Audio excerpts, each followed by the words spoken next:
Bollywood silver screen presenting holes. इस कहानी की शुरुआत में हमें एक बीहड़ को दिखाया जाता है जहां पर बच्चे जमीन पर गड्ढा कर रहे होते हैं। ये बीहड़ इतना खतरनाक होता है कि दूर दूर तक यहाँ पर पानी की एक बूंद भी नहीं है, यानी कि यहाँ से भागना नामुमकिन है। और जितने भी बच्चे गड्ढा कर रहे होते हैं ये सब के सब सजा के तौर पर यहाँ पर होते हैं। वहीं शहर में हमें एक लड़का दिखाया जाता है जिसका नाम स्टैनली है। जब वो जा रहा होता है तभी ऊपर से एक स्नीकर्स यानी कि शूज का पैर उसके ऊपर आकर गिरता है जिस पर लाल रंग की लाइंस होती हैं। स्टैनली उन जूतों को सूंघता है तो उनमें से बदबू आ रही होती है। दरअसल उसका जो परिवार होता है वो पैर से आने वाली बदबू का इलाज ढूंढ रहा होता है, इसीलिए वो उन शूज के पैर को अपने साथ लेकर वहां से चल देता है। पर तभी पुलिस आती है और उसे पकड़ लेती है क्योंकि ये जो स्नीकर्स, ये जो शूज होते हैं वो एक बहुत बड़े बेसबॉल प्लेयर के होते हैं जो उसने डोनेट कर दिए थे और अब इनकी चोरी का इल्जाम उसके ऊपर है। स्टैनली को पुलिस उसके घर ले जाती है जहां पर वो देखते हैं कि बहुत सारे शूज हैं, जिन्हें देखकर पुलिस को पूरा विश्वास हो जाता है कि स्टैनली शूज चोरी करता है और बेसबॉल प्लेयर के शूज उसी ने चोरी किए थे। अब उसे कोर्ट ले जाया जाता है जहां पर जज उसे 18 महीनों की सजा सुनाता है और उसे उसी जगह भेजा जाता है जिस जगह को हमने कहानी की शुरुआत में देखा था, जहां बच्चे गड्ढा कर रहे थे।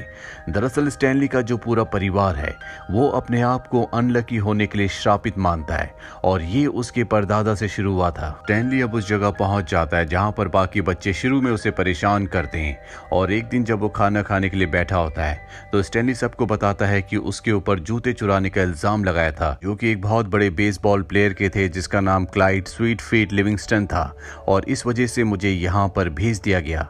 यहीं पर एक बच्चा होता है जो कभी नहीं बोलता, इसे सब यहाँ पर जीरो के नाम से बुलाते हैं और वो उसकी बात सुनकर कहता है क्या उन जूतों पर लाल रंग की लाइंस थी?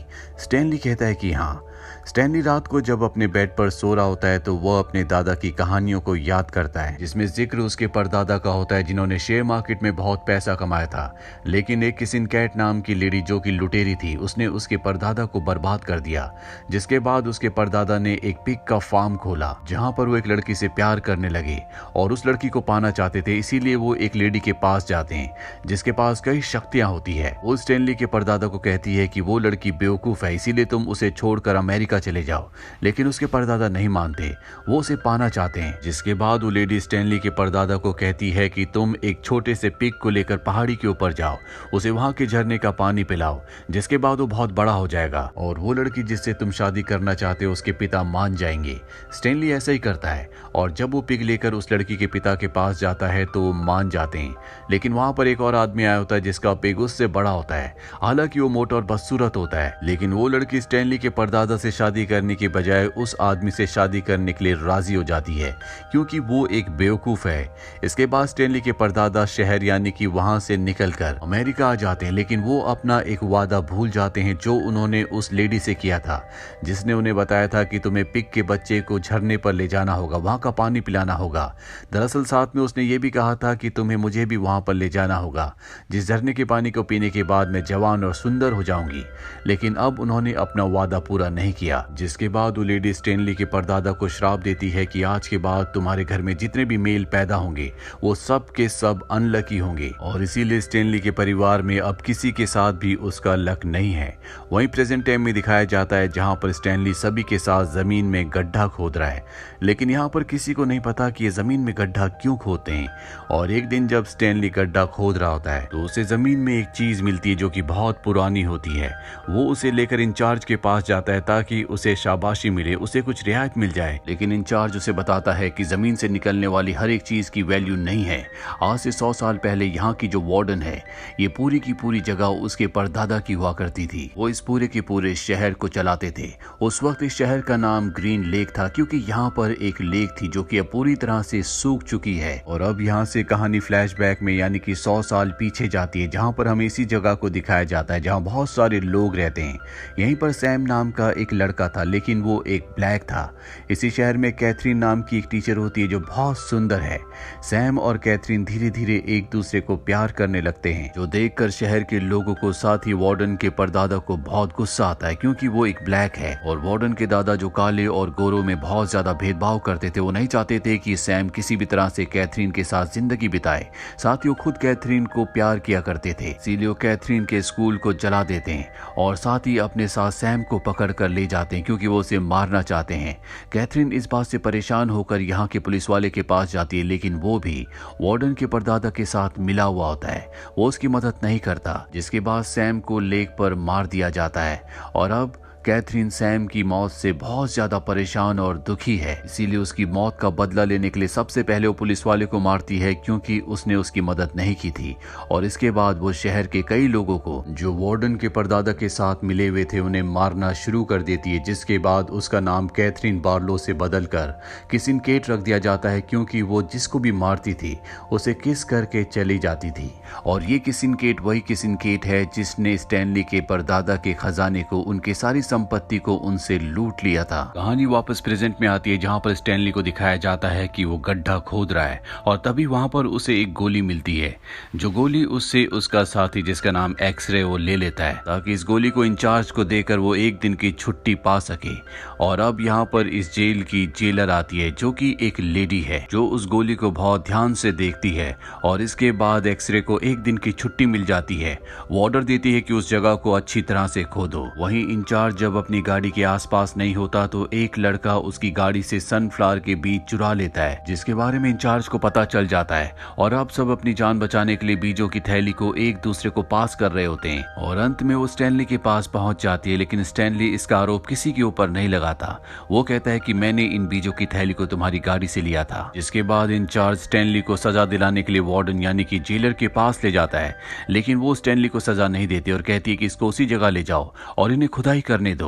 अब इससे पहले कि स्टैनली यहाँ से जाता, वो दीवार पर न्यूज़पेपर की एक बहुत पुरानी कटिंग देखता है जिसे फ्रेम किया गया होता है और ये होती है किसिनकेट के बारे में। उसका नाम होता है किसिनकेट बार्लो, जिसने आज से कई साल पहले उसके परदादा के पैसों को, उनके खजाने को लूट लिया था। साथ ही उसने और भी बहुत सारे लोगों के खजाने को, उनके पैसों को लूटा था।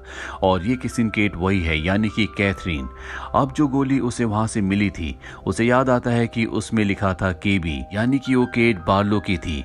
दरअसल वो गोली नहीं होती बल्कि वो किसिनकेट बार्लो की लिपस्टिक थी जिसे सब ने गोली समझ लिया था। पर अब स्टैनली को ये सच पता चल चुका है। अब वो वापस उस जगह पर आता है जहां पर उसे गड्ढा खोदना था। वहां पर उसकी जगह जीरो गड्ढा खोद रहा होता है। वो स्टैनली से कहता है कि मैं तुम्हारे बदले गड्ढा खोद दिया करूंगा, लेकिन बस तुम मुझे पढ़ना सिखा देना। उसे पढ़ने का बहुत शौक होता है। साथ ही वो उसे अपना असली नाम भी बताता है। दरअसल ये उसी लेडी का पोता है जिस लेडी ने आज से कई साल पहले स्टैनली के परदादा को श्राप दिया था कि तुम्हारे खानदान में जितने भी मेल होंगे वो सब के सब अनलकी होंगे, कभी किस्मत उनका साथ नहीं देगी। क्योंकि स्टैनली के परदादा ने अपना वादा पूरा नहीं किया था, वो उस लेडी को पहाड़ पर ले जाकर पानी नहीं पिला पाए थे और इसीलिए स्टैनली की और उसके खानदान में सबकी किस्मत खराब होती है। वो अपना कोई काम पूरा नहीं कर पाते। लेकिन इन दोनों को इस सच्चाई का नहीं पता।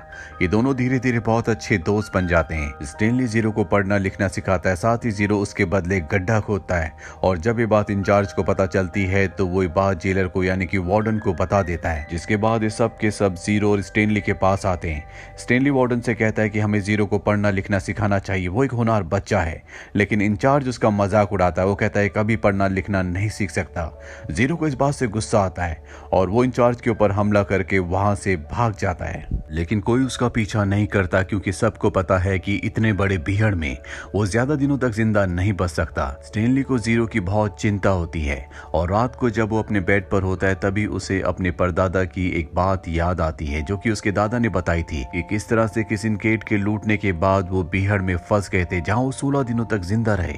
वो एक पहाड़ी पर गए थे जिस पहाड़ी को गॉड्स फिंगर कहा जाता है, लेकिन वो बहुत ज्यादा थके हुए थे, इसीलिए कभी भी वो उस पहाड़ी को, उस जगह को डॉक्यूमेंट नहीं कर पाए। स्टैनली जीरो को किसी भी तरह से बचाना चाहता है, इसीलिए वो भी इस जगह से भाग जाता है और जल्दी स्टैनली तक पहुंच जाता है जो बहुत ज्यादा थका हुआ होता है, भूखा प्यासा होता है। ये दोनों के दोनों इस भीड़ में फंस चुके हैं और तब ये देखते हैं कि सामने कुछ पहाड़ियां हैं। इन दोनों को एहसास हो जाता है कि ये वही पहाड़ियां हैं जहां पर आज से कई साल पहले स्टैनली के परदादा फंस गए थे। ये तय करते हैं कि ये इस पहाड़ी के ऊपर जाएंगे जो कि बहुत ही खतरनाक है। और जब ये पहाड़ी के ऊपर चढ़ रहे होते हैं तभी स्टेनली का हाथ स्लिप हो जाता है। उसकी जान बचाने के लिए जीरो उसे शॉवल देता है और उसे ऊपर खींच लेता है, जिसमें उसके हाथ भी जख्मी हो जाते हैं। अभी लगातार ऊपर चढ़ रहे होते हैं पर जीरो बहुत ज्यादा थक चुका है, इसीलिए वहीं पर वो गिर जाता है। वो स्टेनली से कहता है कि तुम चले जाओ, मैं ऊपर नहीं आ पाऊंगा। लेकिन स्टेनली उसे अपने ऊपर बिठाकर ऊपर ले जाता है, जहां पर ये देखते हैं कि पानी भी है और ये वही चोटी, वही जगह होती है जहां पर आज से कई साल पहले स्टेनली के परदादा ने जीरो की दादी को ले जाकर पानी पिलाने का वादा किया था। स्टेनली यहाँ पर जीरो को पानी पिलाकर उसे होश में लाता है और इस तरह से स्टेनली के परिवार के ऊपर जो जीरो की दादी का श्राप होता है वो टूट जाता है, जिससे स्टेनली के पिता जो कई वक्त से पैरों से आने वाली बदबू का इलाज ढूंढ रहे होते हैं, जो उनकी किस्मत उनके साथ ना होने की वजह से पूरा नहीं हो रहा होता, अब वो पूरा हो जाता है। वो उसमें कामयाब हो जाते हैं, यानी कि श्राप अब टूट चुका है। स्टेनली के परिवार की किस्मत उसके परिवार के साथ है। साथ ही स्टेनली के ऊपर जो इल्जाम होता है वो भी अब पूरी तरह से उस इल्जाम से मुक्त हो चुका है, क्योंकि केस उसकी लॉयर जीत चुकी है। लेकिन जब वो उसे लेने के लिए आते हैं तो वो देखते हैं कि स्टेनली वहां पर नहीं है। वार्डन कहती है कि वो यहाँ से भाग चुके हैं और वो अब तक उस भीड़ में मर चुके होंगे। कहानी एक बार फिर से पास्ट में जाती है, जहां पर हमें किसिनकेट को दिखाया जाता है, जिसके पास इस शहर का मालिक यानी कि वार्डन का परदादा आता है और पूछता है कि तुमने खजाना कहां पर छुपाया है, लेकिन वो उसे खजाने का पता नहीं बताती, जिसके बाद उसकी मृत्यु हो जाती है। और तब से उस शहर का जो मालिक है यानी कि वार्डन का खानदान उस खजाने को ढूंढ रहा है और इसीलिए बच्चों से यहाँ पर गड्ढे करवाए जाते हैं। पर अब स्टेनली को पता है कि वो खजाना कहां पर है, इसीलिए दोनों के दोनों वापस उस जगह पर आ जाते हैं जहां पर इन्हें किसिनकेट की लिपस्टिक मिली थी। वहां पर एक गड्ढा खोदना शुरू कर देते हैं। अब यहाँ पर वार्डन भी आ जाती है। वो देखती है कि इनके पास खजाने का बॉक्स है, लेकिन उसके ऊपर बहुत सारी छिपकलियां हैं जो कि बहुत जहरीली हैं, जिनसे सब के सब डर जाते हैं। अब यहाँ पर पुलिस विभाग से भी कुछ लोग आ जाते हैं। वार्डन स्टेनली और जीरो के ऊपर आरोप लगाती है कि ये यहाँ से मेरे खानदानी खजाने को लेकर भागने की कोशिश कर रहे हैं। पर इससे पहले कि कोई कुछ समझ पाता, जीरो देखता है कि इस बॉक्स के ऊपर स्टेनली के परदादा का नाम लिखा है, जो सबको बता देता है।